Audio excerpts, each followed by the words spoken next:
Everybody have a story, some good, some bad. I'm your host, Jerry McDonald, and I'm pleased to introduce you to my new series, FaceVu Stories, where I uncover unheard of, interesting and rare stories.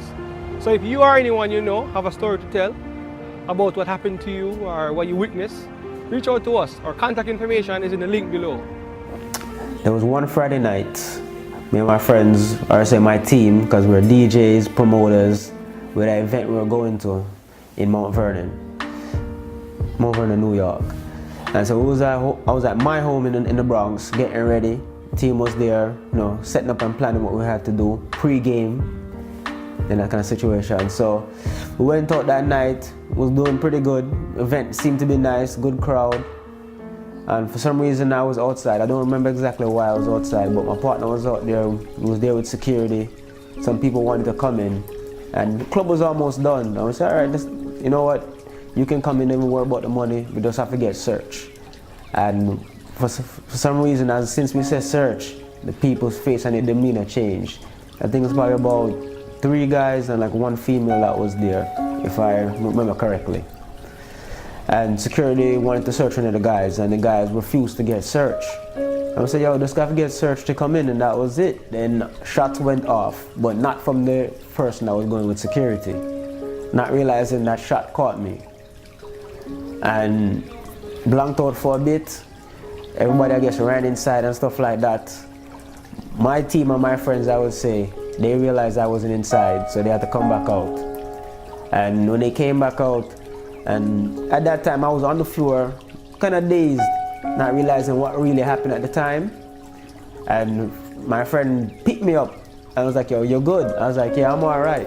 I just feel kind of, dazed a little bit. I was like, yo, just let me go. As soon as he let me go, limbs went weak and fell down, he catch me. All right, the same, my friends, they basically took me over to the hospital, and everybody jumped in that one car. I think it was a Camry, and everybody climbed into that car with me. Were you feeling pain? Were you bleeding? No, and when I spit out, I felt fine. My only problem is, why there's so much of you guys in this car? I need space. And everybody kept on insisting, say, yo, something is wrong, something is wrong. And then I think that's when they actually found out there was a hole in the shirt. Because prior to that, they didn't find the hole when it was outside, but they just said we have to go because I kept on falling. What part of the shirt had the hole? It was in the back part of my shirt. Oh, it was in the back? Yeah, in the back. Because they transferred me from Mount Vernon Hospital to Jacobi Hospital. I guess because, that's known for a bit of a trauma hospital. Mm-hmm. And that's where they basically diagnosed and said everything. Basically, after I woke up in intensive care, telling me the situation of that I've been shot, and I think the T11, T12 section of my back, those bones got fractured. Mm-hmm. And I'm just thinking, so wow, what kind of situation I'm in now? Not realizing that, the potential of not being able to walk again is when the doctor came in and was asking me about if they want to go in and take out the fractured bones and stabilize, I guess, the cord so nothing else can, I guess, go wrong. And I'm sitting there like, okay, what is give me the pros and cons of the situation. He said the potential you're not gonna walk again. And in my mind, I'm sitting there, what do you mean? He said, sir, the use of your legs. I said, sir, you mean, sir, I won't be able to drive stick again? And the man said, doctor looked at me and stopped. He said, what do you mean? You asked me about driving a stick? I said, yeah, because you can't drive stick if you can't walk. He said, that's your way of putting it? I said, yeah, because, brother, I love driving. And that's one thing now, if I lose that, what's going to happen? And the doctor said, there's a good potential. I said, that's not going to be able to do that. He said, but if we do the surgery, there's a good chance that you'll be able to move your legs but not necessarily walk, but be for the purpose of exercising. Because they said after the surgery, things are going to take time to heal and the body have to react from the shock. And they explained to me they were swelling around the spinal cord and the spinal cord was not severed. So I said, if not severed, then there should be no reason why I'm not walking. And every day, every few days, they would come in, do x-ray after x-ray. And every time they move me, I feel the pain in my back. And I said, man, this thing hurt. And there's days when some guys will come to understand and won't even sit there and even try to move me. They just come and do what they gotta do, put on, take an x-ray without me moving. And like I said, after that, it's like one day in the hospital before, because I'm going to get switched to Mount Sinai Rehab, which is supposed to be one of the top rehabs in New York. And I'm just basically I was in the bed, and for some reason my legs start to twitch, and I twitched, and then I see my leg just flinch. And there's like a tears come to my eye, call my mom, couldn't even talk good. On the level of this saying, yo, I see the leg move. And she said, what? You couldn't even understand me that well, because I'm there crying. This is some kind of movement. And you can see right now, it's emotional for me, even not talking about it. Right. But the situation of just remembering that first moment. Of when my leg first moved. I was like, oh man. And that's when I said, all right, you know what? There's no reason to give up now, because that little movement. And then when I told the nurse, everybody said, okay, good, that's good. And when I moved over to the Mount Sinai Rehab, and I explained the situation to them, they said, yeah, you have chance and stuff. And every day I've been there, I'm like, yo, we have to work on getting this leg stronger. This one is moving, we need to make the next one move. And they said, like, the spirit that I have made them glad to come and want to work with me. And it's like every time, because like, you have your scheduled programs for what you have to do. And every time when it's done, I say, yo, can I still hang out in the gym? They said, if you want, go ahead. And since I've been there, I've learned different stretches. I said, you have to teach me everything I do. Even when I leave here, you have to give me the techniques so I can go home and go and use. When I was in high school, I used to run track and field. I was on the volleyball team. I did swimming. And if you notice, most of those events, you need a lot of leg power.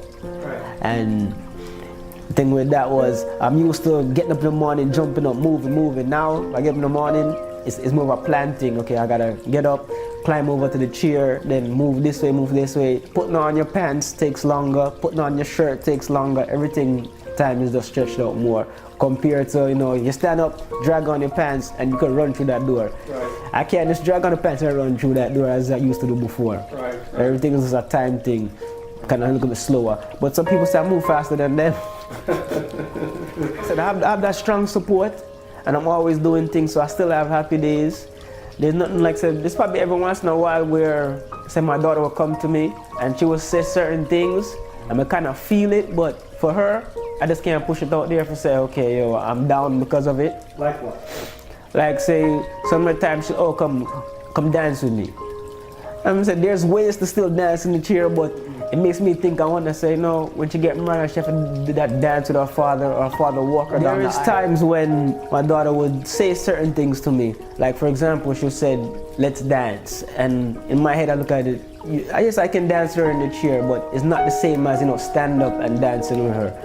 And that's what gives me the think sometime of, say, when she gets old enough to get married and to walk her down the aisle, or to give that father and daughter dance, and I can't do those things. And I mean, I even say can't do it yet. Right. You understand? Because like I said, I still have that vibe that my legs is moving, but not moving the way they're supposed to. So hopefully, eventually, by the time she's ready to do that, my legs will be ready to do that as well. Because back then, it was jump and move. You get me now, I still want to jump and move, but stuff I thought out before that move is made. And I think it's changed my mindset of saying everything, not necessarily everything have to be planned, but they have some kind of thought to be before I step out that door. Compared to before, it's like, all right, I'm gonna go through the door, yo, just grab on that, grab it, and let's go. Now, it's okay, where this event is keeping, who's keeping this event, and does it make sense for me even want to go there? Is it worth my while? Because my thought train nowadays is more, is it gonna benefit me in the sense of it's just a waste of time? And most of these events nowadays, it's not even saying enjoyment. People are coming to floss. Some man is coming to be the better man than everybody else. And some people's sole purpose is say, if somebody touch me, that'll cause a problem. So it's like I said, you have to be more aware of your surroundings and what's going on. If you feel that vibe is to leave, just leave. And realize when altercations start in a party, you might as well just leave, because that one hot-headed person might want to stay outside and cause problem and wait till everybody come outside, and you think, say, oh, he's gone, party's cool. That guy's outside waiting to cause a problem. So, yeah, just be more observant of your situation and what's going on. Right. Thank you for watching. Again, if you want to see more stories like this one, go ahead and subscribe to our YouTube channel for weekly updates. I'm your boy, Jerry McDonald. Until next time, bless.